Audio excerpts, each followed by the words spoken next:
দিদা তো অনেক সুন্দর আম কাসুন দিবে না, তুমি একটু দিদার রেসিপিটা ট্রাই করো না। হ্যাঁ হ্যাঁ, চল তাহলে দিদার ওই রেসিপিটা ট্রাই করি। তাহলে প্রথমে কি করতে হবে, আমটাকে ভালো করে দিয়ে ছোট ছোট করে পিস করে নিয়ে তারপর মিক্সচার জারে ওটাকে ভালো করে পেস্ট করে নিতে হবে। তারপর আদা আর লঙ্কা বাটাটাও কিন্তু ভালো করে পেস্ট করে নিতে হবে। এইবার একসাথে দু রকম সর্ষে নিতে হবে, সেটাকেও ভালো করে শুকনোভাবে পেস্ট করে নিতে হবে।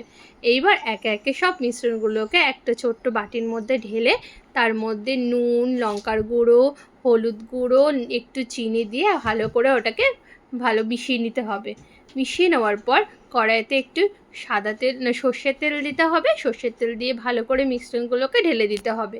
ঢেলে দেওয়ার পর ওটাকে ভালো করে নাড়িয়ে নাড়িয়ে ওটা ভালো করে শুকনো শুকনো হয়ে গেলে ওটা নামিয়ে নিতে হবে। বলতো কেমন হয়েছে, দিদার মতো হয়েছে কিনা? দিদার মতনই অনেক সুন্দর হয়েছে।